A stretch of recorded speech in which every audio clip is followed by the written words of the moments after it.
శ్వాసే ప్రశ్వాసే చ మధ్యే యత్ స్థానం శూన్యరూపకం తత్రైవ ధ్యాన సంయుక్తో భైరవీ భవతి ధ్రువం.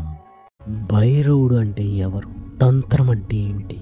విజ్ఞాన భైరవి తంత్రం అనే గ్రంథంలో మొదటి మూల ధారణ ఏమిటి? ఆ ధారణ ఎలా పొందాలో భైరవుడు భైరవికి చెప్పిన మార్గం ఏమిటో తెలుసుకుందాం. Stay tune. వీడియో నచ్చినట్లయితే లైక్ చేయండి, షేర్ చేయండి, సబ్స్క్రైబ్ చేసుకోండి, కామెంట్ చేయండి, బెల్ ఐకాన్ క్లిక్ చేయడం మర్చిపోకండి. వీడియోని చివరి వరకు చూడండి. Stay tune.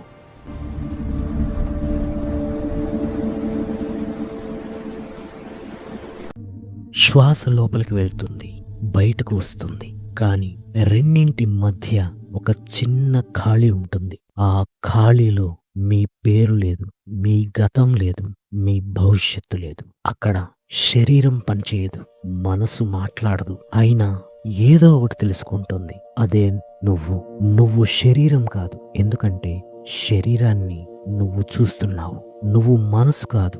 ఎందుకంటే ఆలోచనలు వచ్చిపోతున్నాయని నువ్వు గమనిస్తున్నావు. ఆత్మ అనే మాట కూడా ఒక భావన మాత్రమే. కానీ శ్వాస ఆగిన ఆ క్షణంలో ఏ భావన లేదు, ఏ నిర్వచనం లేదు. కేవలం నిర్మల అవగాహన. అది పుట్టదు, అది చావదు, అది మారదు. శ్వాస కదిలితే ప్రపంచం కనిపిస్తుంది. శ్వాస నిశ్చలమైతే నిజం బయటపడుతుంది.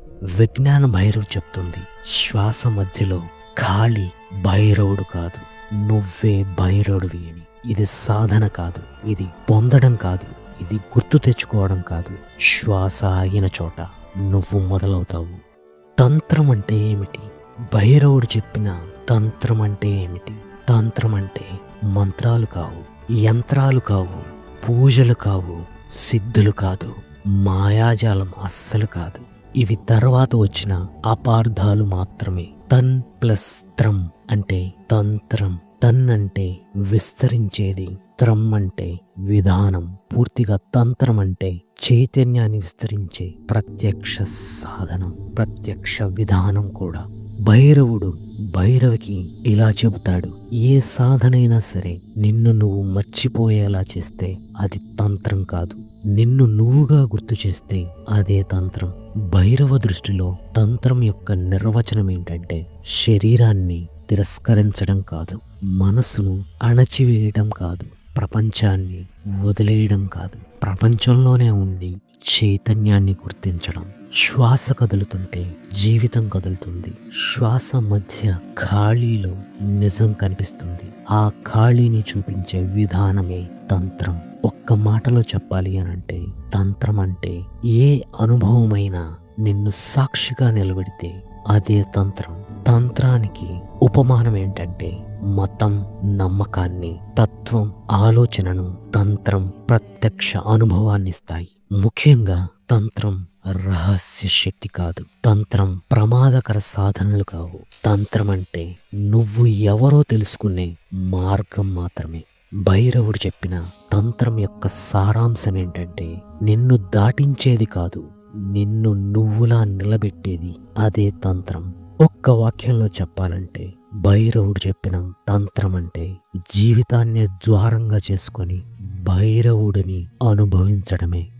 హాయ్ ఫ్రెండ్స్, విజ్ఞాన భైరవ తంత్రం అనే గ్రంథం యొక్క పరిచయం ఏమిటంటే విజ్ఞాన భైరవ తంత్రము ఇది ఒక పుస్తకం కాదు, ఇది ఒక మేల్కొల్పు మార్గం. భైరవుడు మరియు భైరవి మధ్య జరిగిన సంభాషణ రూపంలో ఈ గ్రంథం ఒక ప్రశ్నతో మొదలవుతుంది. ఈ విశ్వానికి మూలం ఏమిటి అని, మనిషి నిజస్వరూపం ఏమిటి అని. దానికి భైరవుడిచ్చిన సమాధానమే విజ్ఞాన భైరవ తంత్రం. ఇందులో మంత్రాలు లేవు, పూజలు లేవు, ఆచారాలు లేవు. కేవలం నేరుగా అనుభవించే 112 ధారణలు మాత్రమే ఉన్నాయి. శ్వాసలో, శబ్దంలో, భావంలో, నిశ్శబ్దంలో, రోజువారీ జీవితంలోనే పరమ సత్యాన్ని ఎలా తెలుసుకోవాలో ఈ గ్రంథం చూపిస్తుంది. ఇది దేవుణ్ణి వెతకమని చెప్పదు, నిన్ను నువ్వే చూసుకోమంటుంది. శరీరం కాదు, మనసు కాదు, ఆత్మ అనే భావన కూడా అస్సలు కాదు. అన్నింటినీ చూసే నిర్మల చైతన్యమే నువ్వు అని గుర్తు చేస్తుంది. విజ్ఞాన భైరవ తంత్రం అంటే ధ్యానం కాదు, సాధన కాదు, జీవించడమే ధ్యానం అయ్యే మార్గం. శ్వాస మధ్యలో ఖాళీలో నుంచి నువ్వు మొదలవుతావు. అదే భైరవుడు. భైరవుడు చెప్పిన 112 సూత్రాలలో మొదటి సూత్రం ఏమిటో ఈ వీడియోలో మనం తెలుసుకుందాము.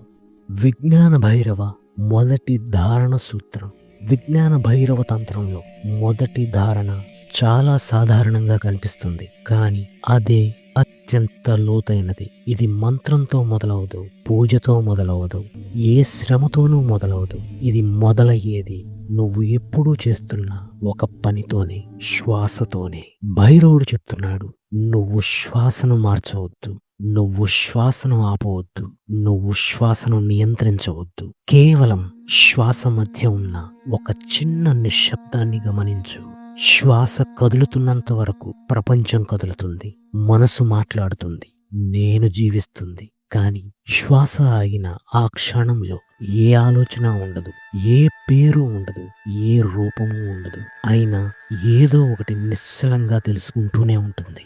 అదే భైరవ చైతన్యం. అందుకే విజ్ఞాన భైరవ మొదటి ధారణ నిన్ను ఎక్కడికి తీసుకెళ్లదు, నిన్ను నువ్వున్న చోటనే తీసుకువస్తుంది. శ్వాస మధ్య ఖాళీలో నువ్వు మొదలవుతావు. ధ్యానానికి వారధి శ్వాసే. ధ్యానంలో ఎక్కువసేపు నిలిచి ఉండాలి అనంటే ముఖ్యంగా శ్వాస వారధిగా పనిచేస్తుంది. అందుకే విజ్ఞాన భైరవంలో మొదటి మూల ప్రాణాయామం మనం స్థిరంగా ధ్యానంలో ఉండడానికి, ఎక్కువసేపు ధ్యానం చేయడానికి ఈ సూత్రం, ఈ ధారణ లేక ఈ ప్రాణాయామం ఎంతో ఉపయోగపడుతుంది. ఇప్పుడు ఈ ప్రాణాయామం ఎలా చేయాలో మనం తెలుసుకుందాం. ఒక శాంతమైన, కాంతివంతమైన స్థలంలో కూర్చోండి. సుఖాసనం లేదా పద్మాసనం లేదా అర్ధ పద్మాసనం ఉపయోగించి కూర్చోండి. మీ స్పైన్ అంటే వెన్నుముక నిటారుగా, మీ భుజాలు రిలాక్స్డ్గా, చేతులు మోకాళ్లపైన లేదా తొడ మీద ఉంచండి. నెమ్మదిగా మీ కళ్ళను మూయండి. ఇప్పుడు మీరు తీసుకుంటున్న శ్వాసను, ఉచ్ఛ్వాసను ఒక్క నిమిషం అబ్జర్వ్ చేయండి. తరువాత నెమ్మదిగా లోతైన శ్వాస తీసుకోండి. అలాగే నెమ్మదిగా లోతుగా ఉచ్ఛ్వాసించండి. ఈ శ్వాస, ఉచ్ఛ్వాస చాలా సహజంగా. అలాగే మీ దృష్టి నాసికా రంధ్రాల మీద, చెస్ట్ మీద, లంగ్స్ పై దృష్టి ఉండేలా చూసుకోండి. ఇప్పుడు శ్వాసను నెమ్మదిగా మీ 2 నాసికా రంధ్రాల ద్వారా లోతుగా తీసుకోండి. మీ చెస్ట్ మరియు లోయర్ అబ్డమెన్ నెమ్మదిగా ఎక్స్పాండ్ అవ్వాలి. అంటే మీ పొట్ట భాగం నిండుగా ఉండేలాగా, వాయువుతో నిండుగా ఉన్నట్టుగా కనిపించాలి. వాయువుతోనే నింపండి. ఇలా 4 సెకన్ల పాటు బిగినర్స్ శ్వాసను తీసుకోండి. మీరు శ్వాస తీసుకోవడం పూర్తయ్యాక మీకు తెలియకుండానే వాయువుని విడిచిపెట్టే ముందు ఒక చిన్న పాజ్ ఉంటుంది. షార్ట్ పాజ్ అంటారు. ఇది కుంభకం కాదు. శ్వాస తీసుకున్నప్పుడు మరియు విడిచే సమయంలో ఆ మధ్యలో ఒక చిన్న ఖాళీ ఉంటుంది. ఆ ఖాళీలో మీరు ఎక్కడ ఉన్నారో గమనించండి. ఇప్పుడు మీరు నెమ్మదిగా లోతుగా 2 నాసికా రంధ్రాల ద్వారా శ్వాసను విడిచిపెట్టండి. మీ చెస్ట్ మరియు భుజాలు న్యాచురల్గా రిలాక్స్ అవుతూ ఉన్నట్టు కనిపిస్తుంది. 4 సెకన్ల పాటు శ్వాసను విడిచిపెట్టండి. అంటే బిగినర్స్ 4 సెకన్ల పాటు శ్వాసను తీసుకొని 4 సెకన్ల పాటు శ్వాసను విడిచిపెట్టే సమయంలో మధ్యలో ఉన్న ఖాళీలో మీరుంటారు. మీ ఆలోచన, మీ కాన్షియస్నెస్ ఉంటుంది. ఈ కాన్షియస్నెస్నే భైరవుడుగా పిలుస్తారు. భైరవుడు అంటే ఎవరో కాదు, మీరే. ఈ శ్వాసను బిగినర్స్ 5 నుంచి 10 రౌండ్లతో మొదలుపెట్టి చేయడం వల్ల కలిగే ప్రయోజనాలేంటో ఇప్పుడు మనం తెలుసుకుందాం. మూలాధార చక్రం వద్ద ఫోకస్ చేసి శ్వాసను తీసుకుంటే ప్రాణశక్తి సరైన దిశలో ప్రవహిస్తుంది. శక్తి నిలిచిపోవడం తగ్గుతుంది. శారీరక స్థిరత్వం పెరుగుతుంది. కాళ్ళు, స్పైన్, నడుము కోఆర్డినేషన్ మెరుగవుతుంది. Sympathetic, parasympathetic nervous system balance అవుతుంది. మానసిక శాంతి, స్థిరమైన ఆలోచనలు వస్తాయి. కాళ్ళు, నడుం, మోకాళ్లలో శక్తి పెరుగుతుంది. ఇంటర్నల్ స్టెబిలిటీ, స్టామినా పెరుగుతుంది. నడుముకి కింద భాగంలో ఉన్న పెల్విస్, స్పైన్ సర్క్యులేషన్ ఇంప్రూవ్ అవుతుంది. మజిల్స్ రిలాక్స్ అవుతాయి. ఆక్సిజనేషన్ పెరుగుతుంది. మానసిక స్థిరత్వం, అధిక ఆలోచనలు, ఒత్తిడి తగ్గుతాయి. నెమ్మదిగా శ్వాస తీసుకోవడం వల్ల నాడులు ప్రశాంతమవుతాయి. అంతర్ముఖ అవగాహన పెరుగుతుంది. మీరు శ్వాస తీసుకొని ఉచ్ఛ్వాస చేసినప్పుడు ఎక్కువ అవేర్నెస్ ఉంటుంది. మూలాధార చక్రం సమతుల్యమవుతుంది. ప్రాణశక్తి, ప్రాణ మూలనాడి ద్వారా మంచి సర్క్యులేషన్ జరుగుతుంది. ఇది ఎక్కువ కాలం చేయడం వల్ల బంధాలు, సుషుమ్నా నాడి సమతుల్యమవుతుంది. కుండలిని శక్తి పైకి ఎగబాకడానికి సరళమైన మార్గం ఏర్పడుతుంది. మూలాధార చక్రం నుంచి శక్తి స్థిరంగా ప్రవహిస్తుంది.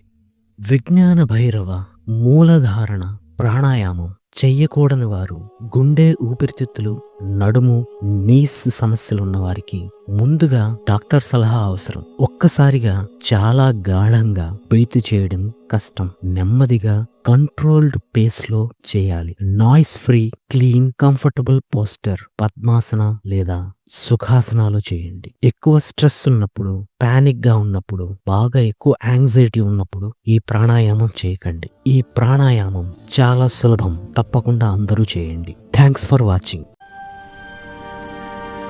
Stay tune.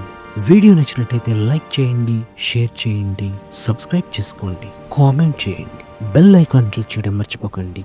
వీడియోని చివరి వరకు చూడండి. Stay tune.